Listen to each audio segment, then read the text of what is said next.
In lesson 4.4, we're going to take a look at transporting your microgreens here.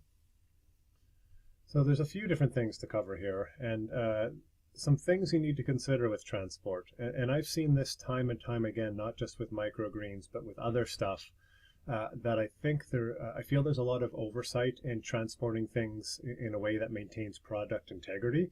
So let's take a look at a few things. So one thing is securing the product. You don't want it to be able to sort of move around or anything like that, because that's really what's going to damage it. Anytime you handle your product, you're shortening its lifespan, whether it's multiple cuttings, multiple washings, drying, packaging, moving from one fridge to a cooler to a shelf. Like every time you're doing that, you're damaging the product. So having it nice and secure so it's moving around as little as possible is really important. You need to maintain and document your cold chain. So what this means is, your microgreens are a perishable product. They need to be kept refrigerated all the time. So you can't harvest them, put them in a fridge, and then just take them out of the fridge, stick them in a tote, stick them in the trunk of your car, and take them to your client. You need to keep that cold chain the whole way.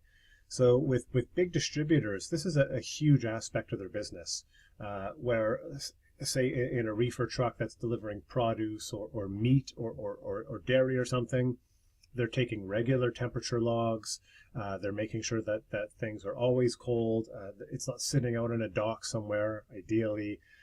So not only are they maintaining the cold chain, but they're documenting it. The documenting becomes a little bit of a challenge, but we'll talk about really easy ways to document stuff for your systems a little later in the series. And then the fourth thing is keeping the product safe from contamination. One of our goals in production is getting the product cut, packaged, and into our client's refrigerator or cooler as quick as possible. That is our goal. Every instance between then is a risk of contamination. And I don't mean to dwell on that or be all like, oh my God, everybody's going to get sick. But the reality is, that's where that is going to happen. So the more we can do to avoid that, the better. And if there's a lot of ways for things to get contaminated in transport. So yeah, really keeping that top of mind is going to reduce that possibility. So in terms of securing your product, so for the food peddlers, I've talked about, we delivered everything by bike. And so we would transport everything around in these coolers, and we wanted to make sure everything fit really, really well. So we would pack our bags really tightly. We knew we could fit 5 bags across. We knew we had these sort of combinations of small retail bags and bulk bags that we could fit in there, and then we'd shift them around with each delivery. Coupled in here is actually ice on the bottom and ice on the top, so that also helps keep things secure and cold.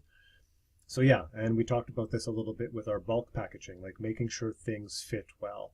And when you're on a bike, or even when you're in a vehicle, like even if you can avoid like really bumpy roads or driving over speed bumps really, really quickly, that stuff may seem trivial, but microgreens are a fairly delicate product. So anything you can do to reduce impact on them is going to go a long way. Maintaining and documenting the cold chain. If you have a truck with a fridge built into it, great. That makes it very, very easy. You do need to make sure though that A, you have a thermometer in there, and B, well, actually there's 3 things. The thermometer, B, that the thermometer works properly, which means it's calibrated. And then 3, you're logging your temperatures. And so maybe on a delivery run, like each stop, you take a look, you just note the time and the temperature of the truck. So you're showing that you're checking on that. Because it might be that you're at a stop and it's 2 degrees Celsius, which is great, and then it's 4, and then it's 7, and then it's 10, and then you realize, oh, okay, actually my there's something wrong with my cooling unit. And you've caught that because you're paying attention. The idea of having to like make a note of this stuff on each of your trips can seem like a bit of a hassle, but it is quite important. So in this case, what we do is, we would pack ice in the bottom and the top of our coolers. We put a thermometer right in there so we can keep track of things. And in this case, it's a little easier because we actually don't have active cooling. But one of the things is we're trying to deliver this as quickly as possible because this isn't actually cooling the product, it's just keeping it cool.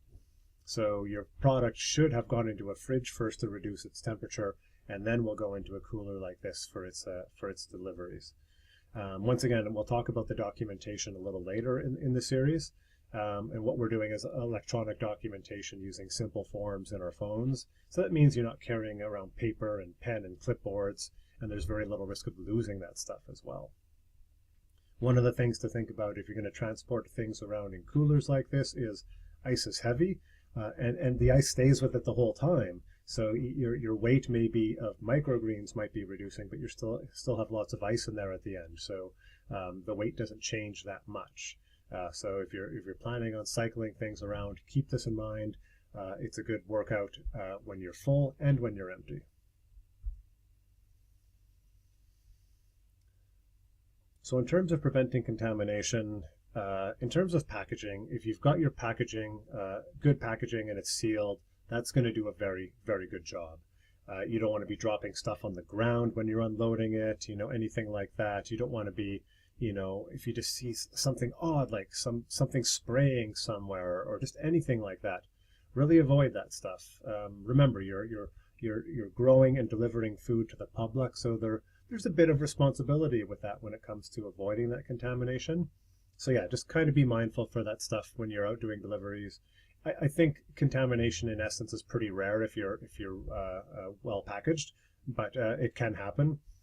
Where contamination can be a challenge is if you are doing live trays.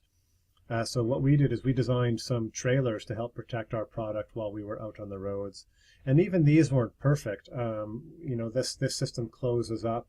But we actually ended up adjusting this system because you can see the trays near the bottom. On a dry day, they're okay, but on a wet day, stuff could actually splash up and get onto them. And what you don't want to be doing is contaminating your product with stuff from the road. There's all sorts of debris and contaminants that are there, and you really can't have that near anything that anybody is going to consume. So that's quite serious. So yeah, we've changed this design over the years to make sure when we are transporting trays, they do stay well protected. As I mentioned, some of our suppliers now require us to put trays in boxes, so that keeps them well protected and also allows them to be stacked in transport. We also consider this when we're transporting stuff with a vehicle. In this setup where we've got a bunch of stuff packed into here for a winter market, there's a whole shelf that goes in there that will actually hold the trays, and that way they're not being sort of jostled around or like rubbing up against things and getting contaminated. There's a space for them that's designated and keeps them secure. So this is important to think about. I just recall things like farms would be hauling manure with their wheelbarrow one minute and then loading squash from the field and bringing it in from harvest in the next. And so having designated food transport materials, things like that are really, really important. So yeah, keep this in mind. I think that this aspect, the transport is extremely crucial.